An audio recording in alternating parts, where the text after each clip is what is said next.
And now, the BBC would like to warn viewers that the next programme contains scenes of violence accompanied by rude gestures and obscene songs. This is BBC One.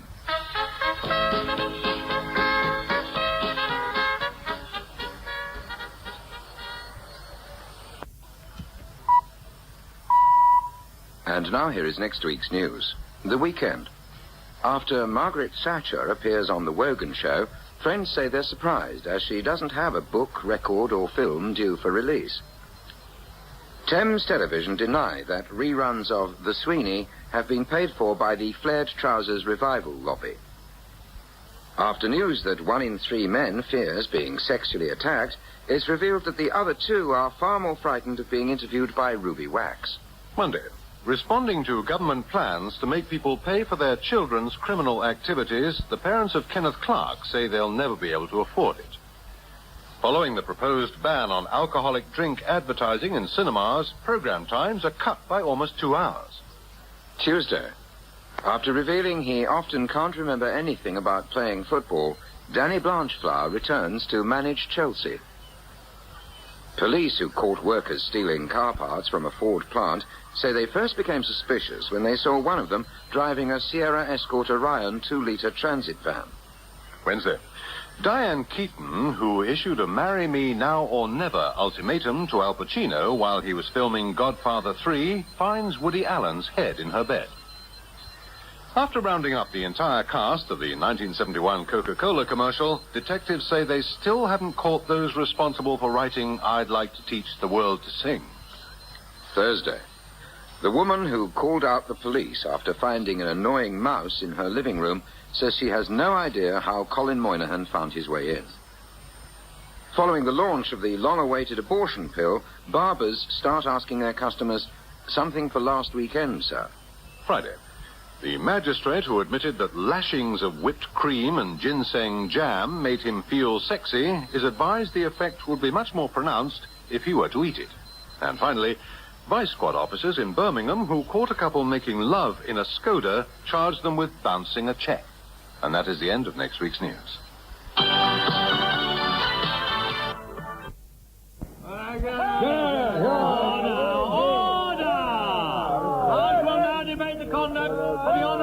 Lebanon and Sarrybanks. 7-day service, we never close.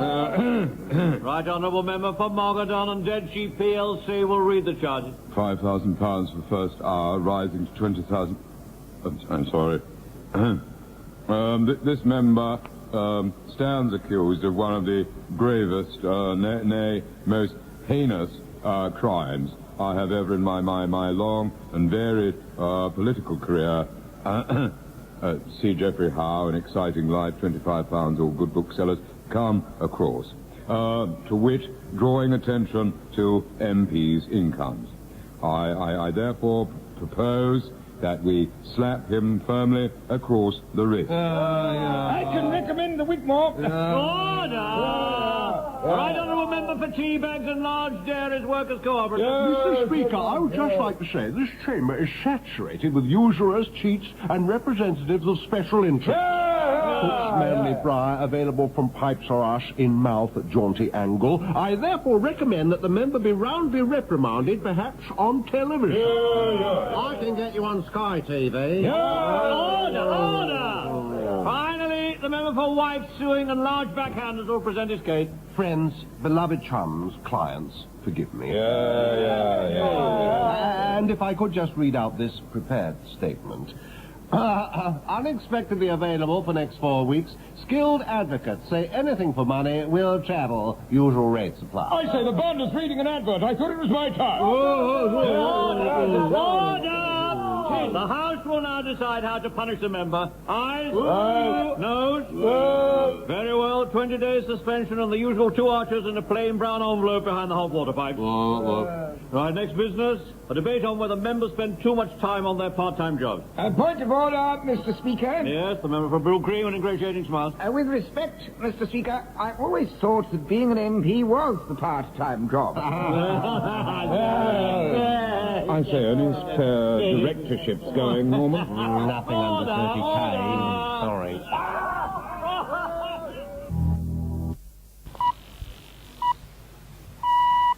And And now here is next week's news, the weekend. The doctor who operated on Melvin Bragg to clear away his nasal drone admits that in 20 years of surgery, he still hasn't got up as many noses as his patient. Labour politicians begin quoting anecdotes about the injustice of a poor elderly widow in Lambeth who is living next door to a family of 4 adult wage earners in Wandsworth.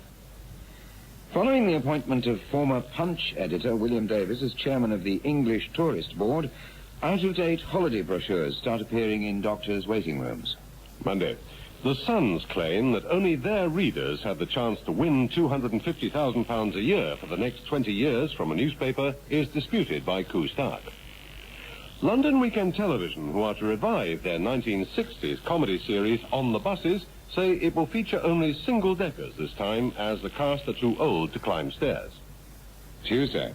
After criticisms of being overcrowded and noisy with poor health and safety standards, intercity trains become the new venue for acid house parties.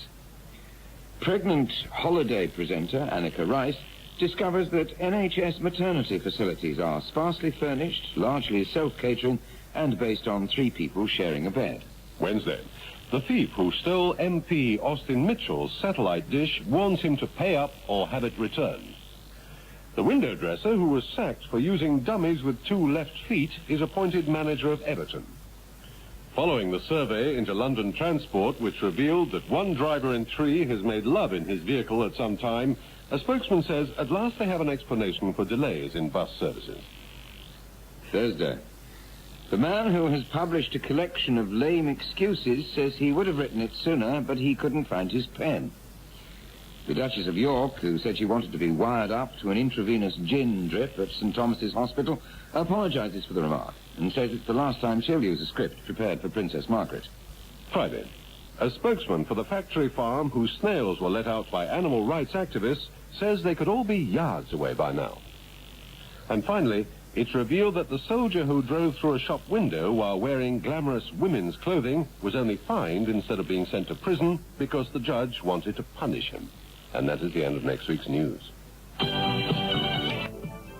We've inquired fully and at great length into all Poletax trouble, Mr. Waddington, and I can confirm that it is indeed a small, unrepresented group of political extremists behind it. Splendid, Inspector. Who? The Cabinet. Well? Now for Newsnacht GDR election update with your presenters Reinhard Dimbleby und Dieter Snow. Guten Abend. Well, things are certainly hotting up now, especially in that all-important constituency of Berlin East, previously a safe seat for the communists. Thankfully, the proceedings seem relatively untainted by the evils of Western elections, apart from the odd smear campaign, lots of silly balloons, and 7 million free cans of Coca-Cola. Dieter. Danke, Reinhard. Let's move across to our state-of-the-art projection screen, and we'll have the first slide, please, Reinhard. Danke. Now, on this map, we see the situation at the last election in 1934. Next. And then how things may look after Sunday. A little bit of difference, huh? That's mainly due to the boundary changes and the dwindling fortunes of the St. Winners now reduce the screaming Lord Schnitzel and his monster raving Nazi party. Reinhard. Danke, Dieter. Well, obviously big changes all round, but as they say, a week and 56 years is a long time in politics. So there you have it. A probable coalition, the collapse of the far right, and poor little Hans Modrow waving bye-bye to all those dinners for 2 with Helmut Kohl. Can we have a last look at my map, Reinhard? No. Oh. The bulb on the projector's gone. Guten Abend. Abend.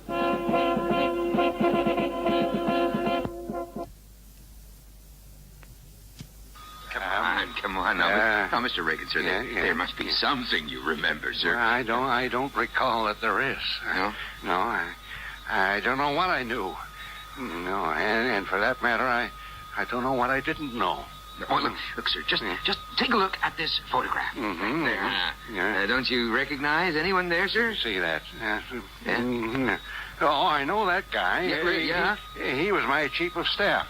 Yeah. No, that's a table lamp, sir. That's what I said. Well, okay. Yeah, okay. Well, what about the human beings, sir? Human beings. Human beings. Wait a minute. The name's on the tip of my what's that thing called sticks out your mouth? The red thing. Tongue. Mm-hmm. Now, look, come on, sir. This is someone. Now, look here. This is someone you saw first thing in the morning throughout your presidency. Oh, yeah, it's Fluffy Tibbins, the teddy. No, it's not Fluffy Tibbins. The last time I saw him, he had an ear missing. No, sir, the man on the left was your security advisor, Brent Scowcroft. Well, maybe. But who's the guy on the right? That's you, Mr. Reagan. Sorry, Mr. Who? It's okay. Oh, sure. And now here is next week's news. The Weekend. After raising its price to 35 pence, the Daily Telegraph is inundated with complaints from its readers that 7 shillings is too much to pay for a newspaper. MP Ron Brown resigns, saying he wants to spend more time with someone else's family. Europe puts its clock back an hour to avoid the possibility of coinciding with Mrs. Thatcher. Monday, the Pound resigns to take up a job in the city. The pub landlord who offers bear steaks, roast boar and caribou says he's willing to serve animal rights campaigners just so long as there's a demand for them. The Tour of Britain by Grace Jones, in which her stage performances include simulated sex, Kama Sutra positions and nudity, is given the go-ahead after licensing authorities are given assurances that she won't sing. Tuesday. Reports that William Shakespeare spelled his name 11 different ways confirm speculation that he was a 16th century sub-editor on The Guardian. The man who was barred from his local pub because he was miserable and continually ignored everybody is offered a job as a post office counter clerk. Claims that pensioners in Scotland are becoming involved in the illicit drugs trade are substantiated when police arrest a number of them for organizing an antacid house party. Wednesday. Following a report that a record number of people are visiting their doctor, a spokesman says they are mostly people who rang up during the December flu epidemic and their appointments are just coming round. After Freddie Starr produces an hilarious routine in court, his agent begs him to try and remember it. Mikhail Gorbachev takes his sternest measures yet against moves towards independence by placing a trade embargo on the export of beetroot to Lithuania. At the funeral of Philippe Soupeau, one of the founders of Surrealism, as a last mark of respect, mourners draped the coffin over the branch of a tree and set fire to a giraffe. Thursday. Mrs. Thatcher flies in to comfort survivors of the Mid-Staffordshire by-election. After a shop in Bristol is raided by a man with a hunchback, a twisted body and a speech impediment who dragged his left foot, police arrest Linford Christie. Friday. One of the most prized items found in a stolen cache of extremely rare books turns out to be a copy of First Among Equals not signed by the author. And finally, the councillors handing out Easter eggs containing condoms promote them using the slogan, "The chocolates with the less fattening centres." And that is the end of next week's news. Margaret! Margaret! What is it, Geoffrey? What are you looking so happy for? The Mid-Staffs result was the greatest victory for Labour in 50 years. It really looks like we're going to lose the next election. No, we won't, Geoffrey. But, Margaret, we'll still have a poll tax, a ruined economy. We're finished. Thatcherism has caused our downfall. No, it hasn't, Geoffrey. Thatcherism is what will save us. How? Who says there's ever going to be another general election? Oh, Margaret, I love it when you talk dirty. And now here is next week's news, The Weekend. As an April Fool's joke, the Sunday Sport prints a news item. After Shell announces an increase in petrol prices to £2.05 a gallon, motorists receive another shock when one major oil company refuses to follow suit. Monday. Fears that Princess Beatrice might resent the intrusion of a stranger in the family prove groundless when she takes to the Duchess of York quite happily. Factories in China which have produced 10 million too many bicycles are told the best way to get rid of them is to padlock them to railings outside offices in central London. Tuesday. Relatives of the man who was sent a hospital appointment 15 years after he died begin arguing over who should inherit it. The official inquiry into the West Midlands Serious Crime Squad grinds to a halt when an officer's notebook turns up. Wednesday. The council, who sent a poll tax bill to a student for over £3 million, admit it was a computer error and say the figure should have been £4 million. The woman who spread her husband's ashes on the compost heap says she's finally got him to do something in the garden. Thursday. In Rome, where the authorities have announced plans to electrocute any pigeons alighting on the Trevi fountain, a spokesman denies inviting tenders for a Cardinal Sanders franchise. Friday. The doctors who've discovered that a comatose man could regain consciousness by taking Valium say they're now ready to try the treatment on Sir Geoffrey Howe. And finally, after he's photographed caressing a young woman during a party at Stringfellows, Mike Gatting says he did nothing wrong, and all he saw was a lot of people singing and dancing. And that is the end of next week's news. I say, Baker, you're supposed to know what's going on. Why on earth have we been called in for a cabinet meeting on a Sunday morning? I've got a pot roast at 1:30. Don't ask me. I'm just in charge of the party. Why don't you ask the Deputy Prime Minister? Well, Geoffrey? What? Yes, we're fine. Thank you. And how are you and yourself? Hopeless, isn't it? Good morning. Gentlemen, we are sorry to have disrupted your weekends, but this news is perhaps too important to keep now that Mr. Tebbit has agreed to take my place. It is with great sadness and regret that we must tell you we have decided to resign from our position as Prime Minister. There is just one more thing we'd like to say before you go. April Fool!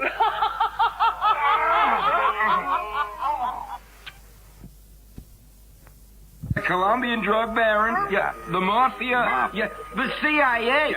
Hey, Mr. President, didn't you used to be boss of that? Mr. President? Hey, what do I tell the press, Mr. President? Tell them anything. Tell them it's a great milestone. What's that, Minnie? Oh, you think that should be a millstone? Hey, that's real funny for a dumb pooch. What do you mean? I should know. Oh, divine. Now, where was I? Dear Mr. Foster. Oh, don't stop, Cecil. I'm sorry, Margaret. No, but his name's Fowler. Oh, so it is, Cecil. Silly me. Yes. Oh, lovely. Dear Mr. Fowler. And don't you think first names would be more appropriate? Oh, quite so. Dear, is he one of the Kenneths or one of the Normans? Oh, never mind. Yes. Dear esteemed colleague and valued friend. Oh, yes, keep going.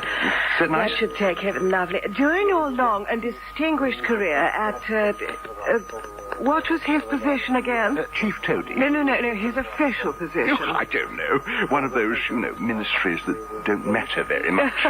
Special. Yes. Very talented. Health, education, was it Ireland? Oh, there are so many of them. Oh, what about trade and industry? That's the blighter. Yes. Your achievements have been... is that good down there? Oh, lovely. Oh, God, I can't think straight. What exactly have his achievements been? When in doubt, say manifold. Oh, splendid. Yours, etc., etc. Right, now for his successor. Oh, lovely. Dear, you don't happen to know Howard's first name, do you? Oh, well, never mind. Dear esteemed colleague and valued friend. Oh, careful, Cecil. You're making my handwriting go all wobbly. Oh, PM. Oh, it's wonderful. Guten Morgen, Hans Matto speaking. Hans, baby, Gorby here, Mikhail Gorbachev. Oh, that's Mr. Gorbachev. Hello. How are things? Oh, fine, splendid. Could not be better. Now, listen, I hear you are knocking down the whole of the Berlin Wall. Yeah?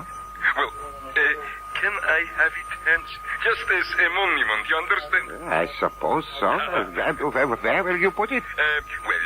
Most of it between Azerbaijan and Iran, and some between Moldavia and Romania, and a few bits here and there around the Kremlin.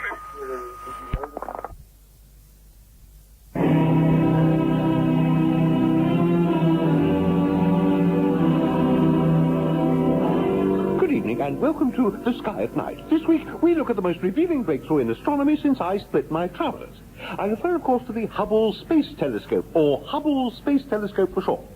Although launched by the American Space Shuttle, the project is an international venture, and joining me now is Professor Philbin, head of the project's British team. Professor, I understand that the British contribution here was particularly vital. Yes, indeed, Patrick. These days, the Americans have realized that in order for a mission to be successful, every detail has to be just right, and I'm proud to say that when it comes to laying on a finger buffet for 5,000 control staff, there's still no one to touch to be British. Most gratifying, Professor. And am I right in thinking matters went on to become even more technical than that? Oh, yes, we were even allowed to design part of the telescope itself. We had to abandon our initial concept, a 200-meter-high tripod, and concentrated instead on the telescope's energy system. The solar panel. Just so. We came up with a prototype which worked perfectly. You can imagine what that meant to us. We had to really rack our brains to make sure the whole thing failed on the big day. After all, the reputation of British technology was at stake. And what are the emergency backup procedures? Again, an immense technical challenge, as Halfords don't stock a 70-mile-high jump lead.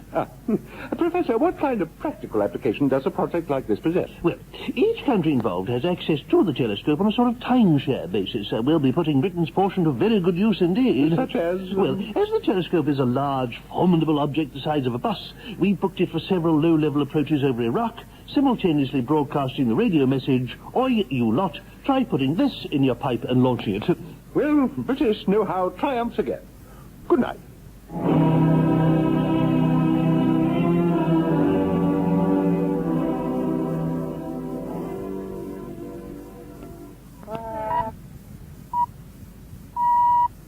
And now here is next week's news, the weekend. After it's revealed that 1 in 5 teachers suffers a level of anxiety, depression, and other symptoms found in the average mental patient, education chiefs meet to decide what can be done to help the other 4.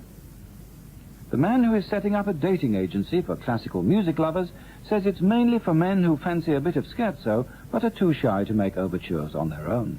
Monday. TV executives in Poland say when translating the recently acquired Jonathan Ross show into Polish, the main problem is translating it into English first. Following the report showing that hospital patients have been served worms and cow's eyes in their meals, an NHS spokesman claims outside contractors are responsible for the improvement. The Daily Express and London Evening Standard say that their papers no longer make your hands dirty due to liberal applications of Conservative Central Office whitewash. Tuesday.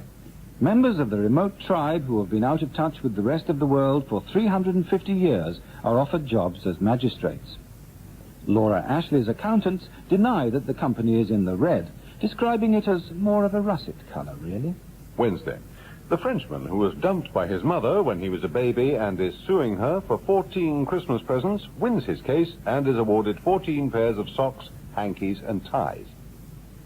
At the party to celebrate the 21st birthday of the Open University, guests are asked to attend at 6:30 in the morning. Thursday. Lithuanians who are without gas or electricity and with very little food say if the situation continues, they will be reduced to the living standards of a British old-age pensioner. Sir Peter Hall, divorced by his 3rd wife on the grounds of adultery, says he has always preferred the repertory system to a long run. Friday. Rover shares slump when it's realized that the new 24-hour working system will now make it possible to buy a Friday night with the lads car. And finally, at the funeral of circus chief Jimmy Chipperfield, the cortege is held up when the engine of the hearse explodes and the doors fall off. And that is the end of next week's news. Hey, what you doing? Well, I feel that if I look through the wrong end, I should be able to see into the future. Yes, something's coming through. Poletax? What Poletax? No. For a moment there, I thought you were onto something. Yes, it must be another malfunction. But I assure you it's not a British part that's malfunctioning. Have you heard, Mr. President? He's free. Dan Quayle, impossible. I tied those knots myself. No, Frank Reed, sir. Oh. The latest American hostage to be released. Now, it's high time you issued some sort of statement thanking Syria and Iran for being the catalyst. Thanking countries we see as enemies, huh? You know, it doesn't feel right somehow. No. It will be out of character for me. I just sound phony and insincere. Quite, but not to worry, sir. Oh. As your chief scriptwriter, I've come up with a way you can make the right sort of placatory noises without compromising your ideals, such as they are. I get it. Let's take a look here. Mm-hmm. In the light of current developments in the hostage situation, America would like to issue a heartfelt statement. But we'll settle for this ambiguous one instead. We salute the efforts of Iran and Syria With the familiar rigid middle finger. and we will be quick to respond to their actions with a reciprocal gesture. That middle finger again. Both countries played a vital part in this whole affair. After all, who ordered the kidnaps in the first place? And America will certainly never forget that. And America will certainly never forget that. We offer nothing but thanks. Thanks for nothing. Hey, that's really neat. I can say that sort of stuff, no problem. I say one thing and mean another. Simple ambiguity, sir. Right. A great political tool. Okay, release it to the press. Once the world sees me respond like this, they'll have to consider me open-minded, adaptable, and philosophical. An empty-headed, two-faced cynic. Pardon? Yeah, sorry, sir. This is a force of habit. Radio, one for someone more. Greetings, Chinese peasant classes. Or in other words, hi there, crop picker. This is a goddess of democracy, a pirate ship coming at you over the waves. Our next tune is dedicated to the UK, who we ask for support in the face of a Chinese government threats. Ha ha, said the crowd. Oh, but first, I think we got a phone call coming in from Mr. Angry. Hello, there's a dang shopping here. I tell you what'll make me really angry. You, in fact, you'll make me so angry, I could stuff you with fighter bomber. That shopping there. Still number one well bullet after all these years. But now, this. Lee Nightingale is absolute fear of my life. Yes, folks. This is a radio goddess of democracy, the one that Chinese want to take away. And now, coming right up, jamming.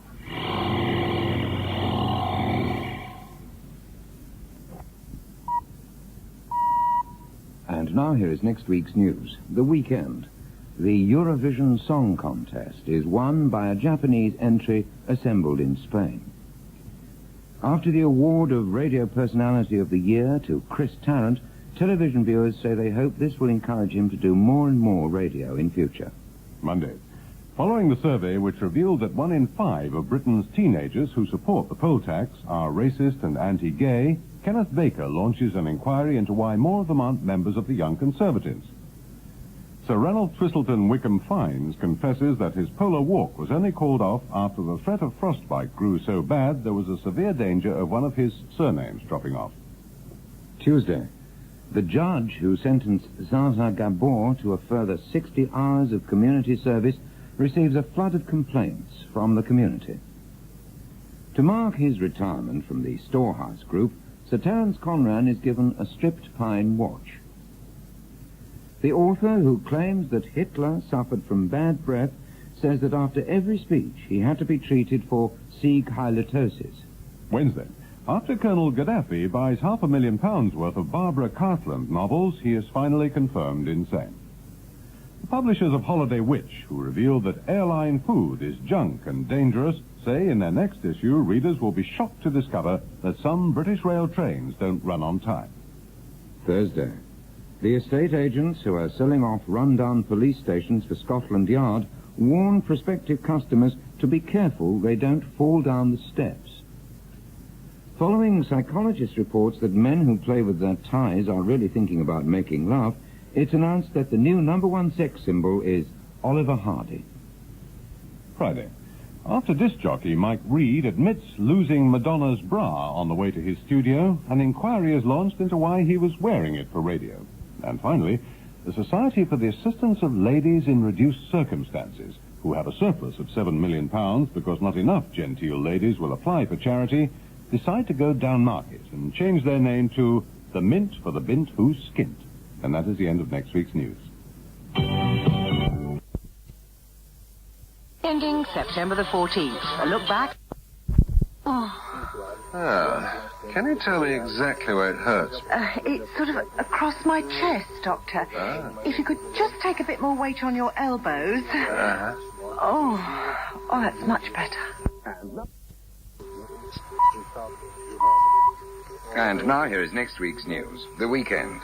The little chef waitress who inherited £1 million reveals that the money was left under a plate, but she didn't find it for 6 weeks. Monday. Following a meeting of transport ministers for a secret summit on the selling off of British Rail, a spokesman announces that 3 of them arrived 30 minutes late and 2 of them failed to turn up at all. Tuesday. After revealing that he has only ever had one lover, Cliff Richard further admits that he's still never been to bed with another person. Following reports that Prince William believes Teenage Mutant Ninja Turtles are real, a Buckingham Palace spokesman says he probably came to that conclusion after hearing that Great Aunt Margaret is always seeing 6-foot-high green amphibians in the corridors. Wednesday. After it's confirmed that Bob Hope will entertain troops in Saudi Arabia, President Bush appeals to all UN members to share the cost of the cue cards.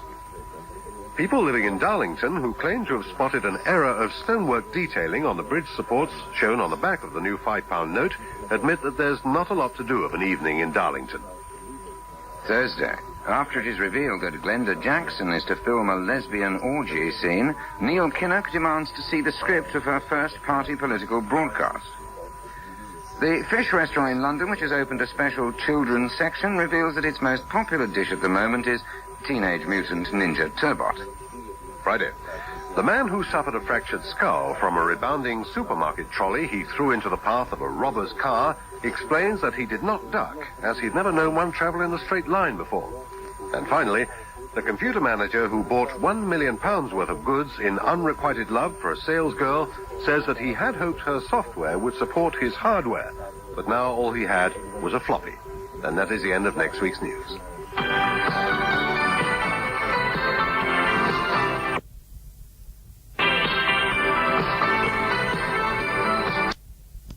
Continuity remarks are given awards. And actually we were fortunate enough to be associated with the